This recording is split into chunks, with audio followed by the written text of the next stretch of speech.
Hello, my name is Hubert Bennett. I'm the Implementation and Training Manager for the statewide longitudinal data system.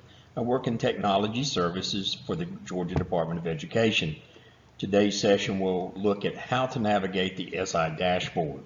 If you have been set up at your local district with access to the SI dashboard, you should have an icon on your menu bar that looks like this.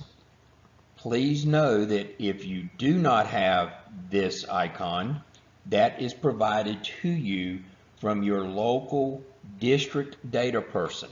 The SI dashboard requires you to allow pop-ups for that particular application. Please do not turn off pop-up blockers. That would cause problems with other possibly dangerous websites. What we ask you to do is just to allow this window to open in a new pop-up. When that pop-up or that new window opens, you will see a screen that looks like this. Please notice up in the top right-hand corner, there is a user manual that you will be able to access. I have put in this slide to show you that there are 6 different, or actually boxes, and then there are many canned reports underneath each of those boxes. Each of those canned reports can be found through here. There are 2 ways to get to these canned reports, and that's through the header information here across the top or these 6 boxes. For example, if I click on student information, you can see that there are a number of reports that drop down from there, and I can go directly to that particular canned report. Or I could click on the box that corresponds to the header information, such as in this case, student information. If I click on the box, I will actually see those canned reports, but here's where I can actually see a description of these reports, whereas if I go to the reports from the header bar, I go directly to the report. Here I would be able to see a description of those reports. To get to the canned report, I can do it either from the header bar and the drop down, or I can click on the particular descriptive box that comes. In this case, I will drill down into OSS/ISS discipline report.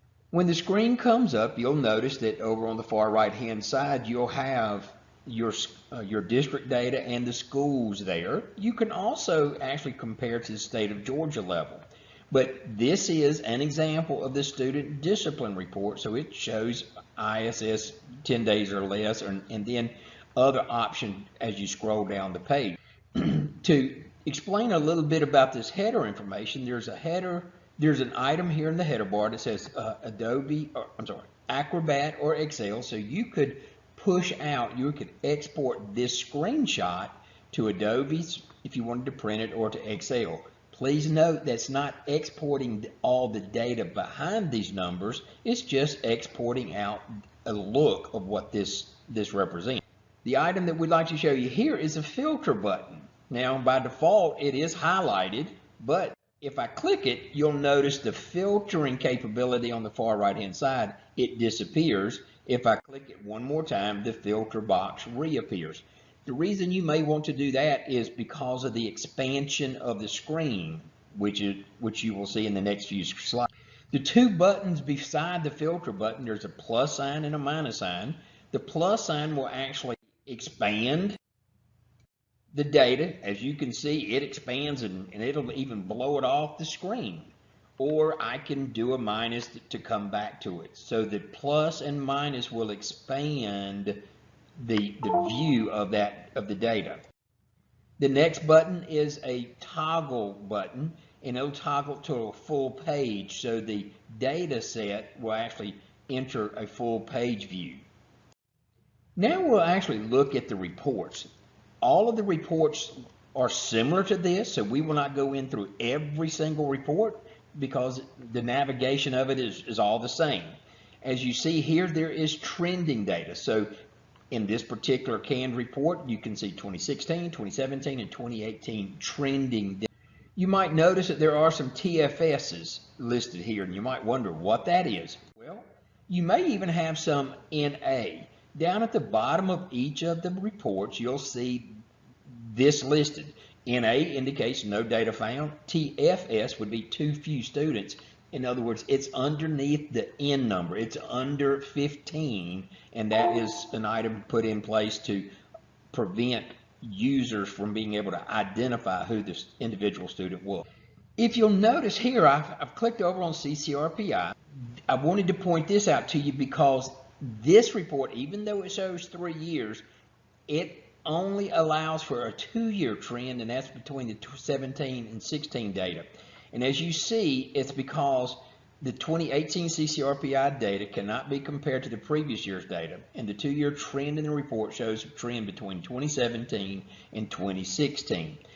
The reason is because of the calculations for 2018 milestone data was completely different than the previous years. Here's another section that is just taking each box or each report box, and it's identifying the particular reports in them. So we'll start off with the student information. Here are 6 different reports that are under the student information box. Star rating, there's 3 different canned reports. Teacher's information actually has the most. There are 7 canned reports under the teacher's information. Leaders information, there are 3. Student performance, there are 5 different reports. And then under school improvement, there is just CCRPI.